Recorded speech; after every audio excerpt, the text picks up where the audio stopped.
പോഡ്കാസ്റ്റിൻ്റെ പുതിയ എപ്പിസോഡിലേക്ക് എല്ലാവർക്കും സ്വാഗതം. എ ശ്രീധരമേനോൻ്റെ കേരള ചരിത്രത്തിൻ്റെ ഒന്നാമത്തെ ചാപ്റ്ററാണ് നമ്മൾ നോക്കുന്നത്.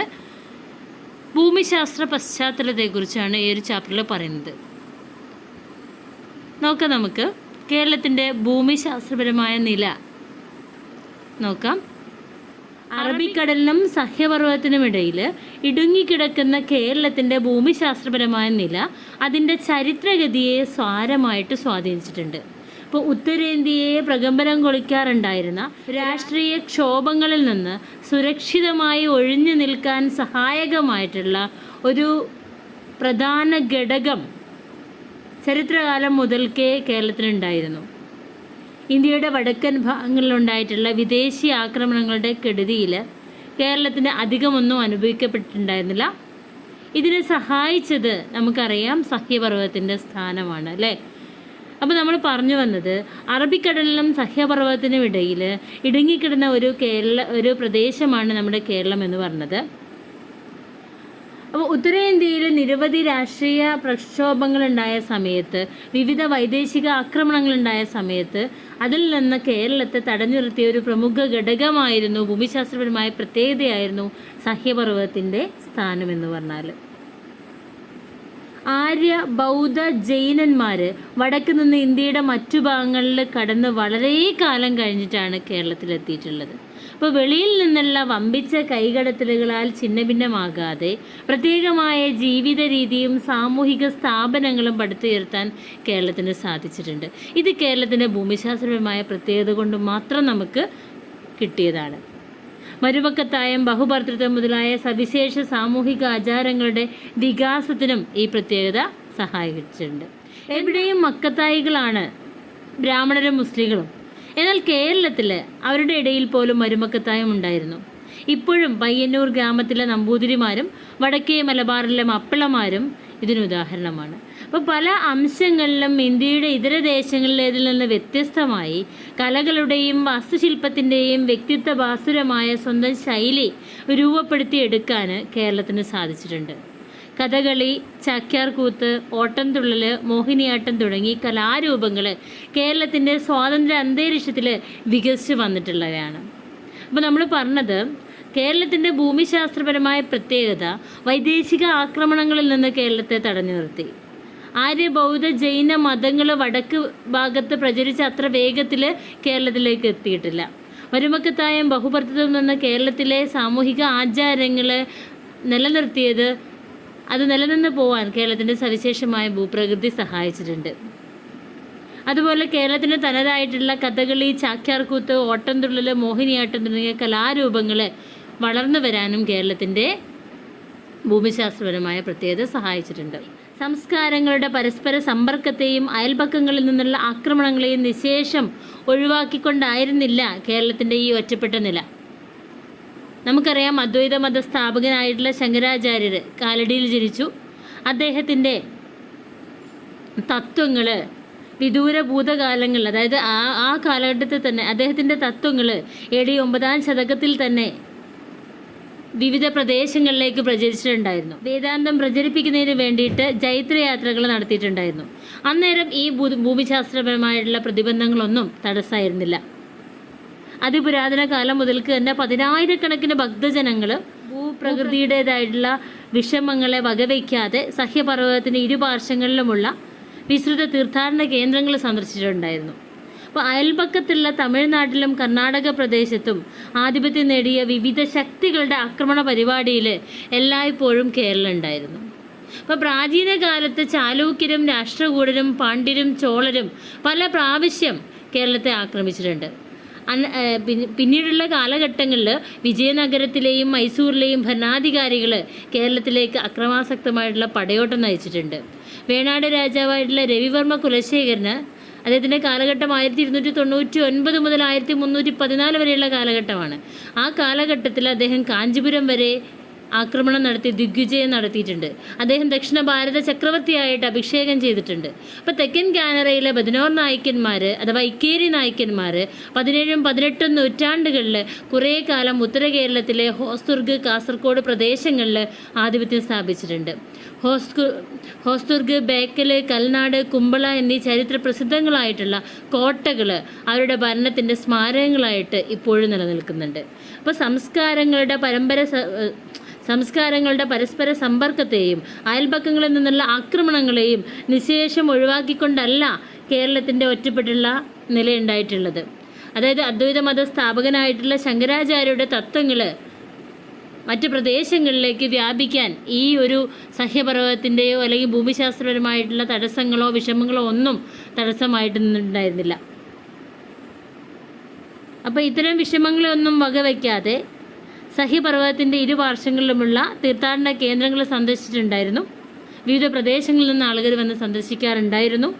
അയൽപക്കത്തുള്ള തമിഴ്നാട്ടിലും കർണാടക പ്രദേശത്തും ആധിപത്യം നേടിയ വിവിധ ശക്തികളുടെ ആക്രമണങ്ങളിൽ എപ്പോഴും കേരളം ഉൾപ്പെട്ടിട്ടുണ്ടായിരുന്നു. ഇപ്പോൾ പ്രാചീന കാലത്ത് ചാലൂക്യര്, രാഷ്ട്രകൂടര്, പാണ്ഡ്യര്, ചോളര് ഇവരൊക്കെ പല പ്രാവശ്യമായിട്ട് കേരളത്തെ ആക്രമിച്ചിട്ടുണ്ട്. അപ്പോൾ പിന്നീടുള്ള കാലങ്ങളിലാണ് വിജയനഗരത്തിലെയും മൈസൂരിലെയും ഭരണാധികാരികൾ കേരളത്തിലേക്ക് അക്രമാസക്തമായിട്ടുള്ള പടയോട്ടം നയിക്കുന്നത്. അപ്പോൾ വേണാട് രാജാവായ രവിവർമ്മ കുലശേഖരന് കാഞ്ചീപുരം വരെ അദ്ദേഹം ദിഗ്വിജയം നടത്തുന്നുണ്ട്, അദ്ദേഹം പിടിച്ചെടുക്കുന്നുണ്ട്. അങ്ങനെ ദക്ഷിണ ഭാരത ചക്രവർത്തിയായിട്ട് അദ്ദേഹം അഭിഷേകം ചെയ്യുന്നുണ്ട്. തെക്കൻ കാനറയിലെ ബദനോർ നായ്ക്കന്മാർ അഥവാ ഇക്കേരി നായ്ക്കന്മാർ 17ഉം 18ഉം നൂറ്റാണ്ടുകളിൽ കുറേ കാലം ഉത്തര കേരളത്തിലെ ഹോസ്ദുർഗ്, കാസർഗോഡ് പ്രദേശങ്ങളിൽ ആധിപത്യം സ്ഥാപിക്കുന്നുണ്ട്. ഹോസ്ദുർഗ്, ബേക്കൽ, കൽനാട്, കുമ്പള എന്നീ ചരിത്ര പ്രസിദ്ധങ്ങളായ കോട്ടകൾ അവരുടെ ഭരണത്തിൻ്റെ സ്മാരകങ്ങളായിട്ട് ഇപ്പോഴും നിലനിൽക്കുന്നുണ്ട്. ഓക്കെ, ഇനി നമുക്ക് തമിഴ്നാട്, കർണാടക പ്രദേശവുമായുള്ള ബന്ധം കേരളത്തിൻ്റെ ഭാഷയിലും സംസ്കാരത്തിലും ഉണ്ടാകിയ മാറ്റങ്ങളെക്കുറിച്ചാണ് നമുക്ക് പറയാനുള്ളത്.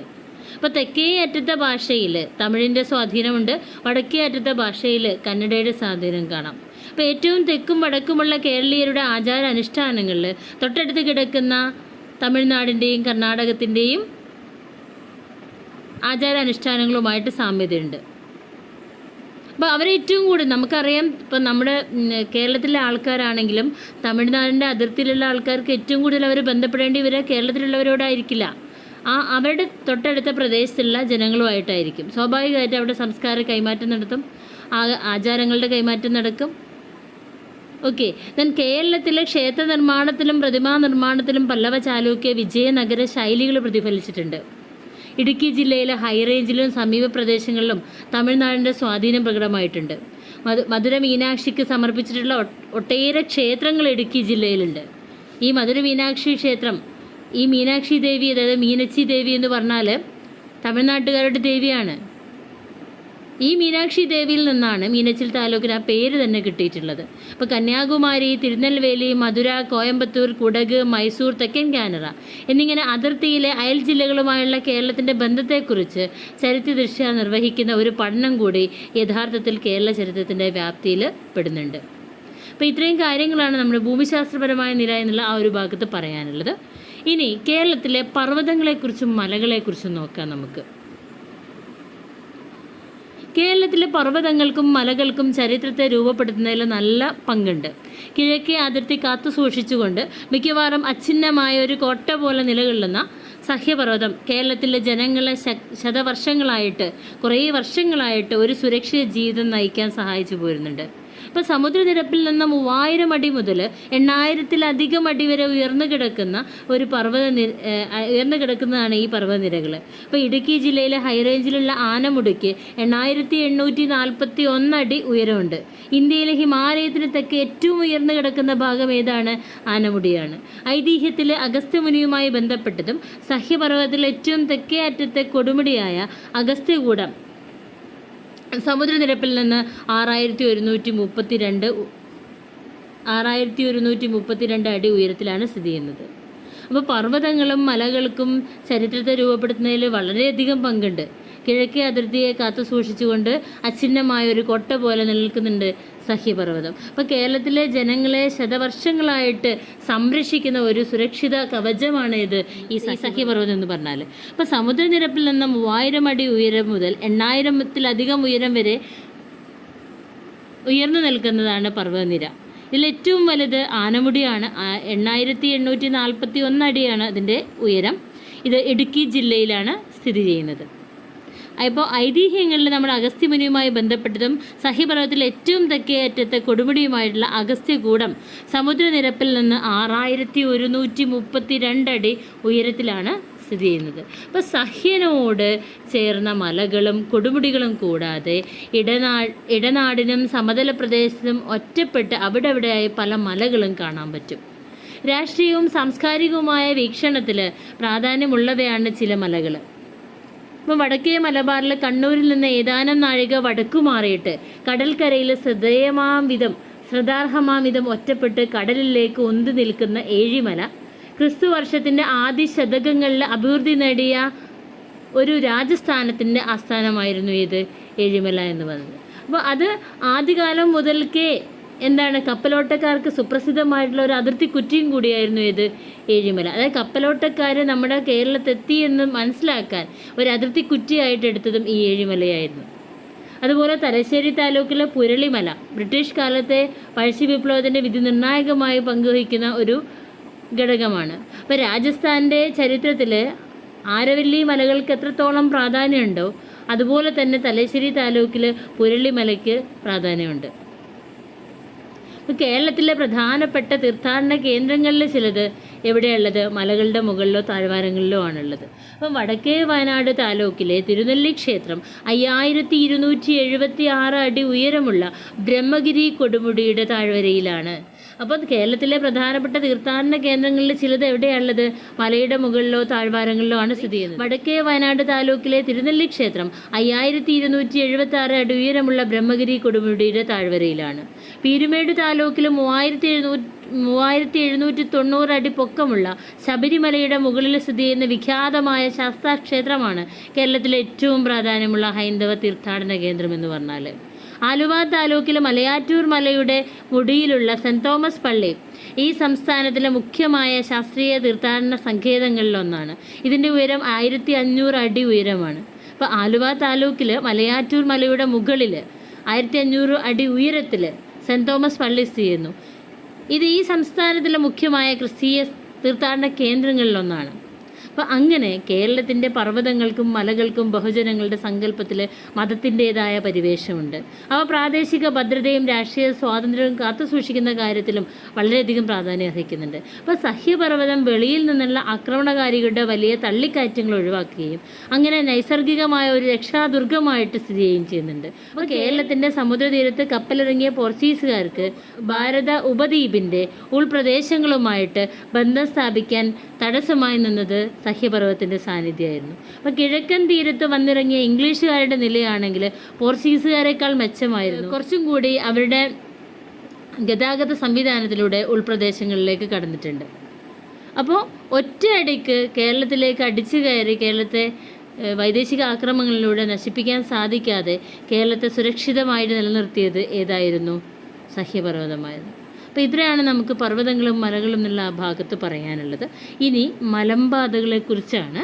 മലമ്പാതകളെക്കുറിച്ച് നമുക്ക് നെക്സ്റ്റ് വീഡിയോയിൽ നോക്കാം. Okay, thank you.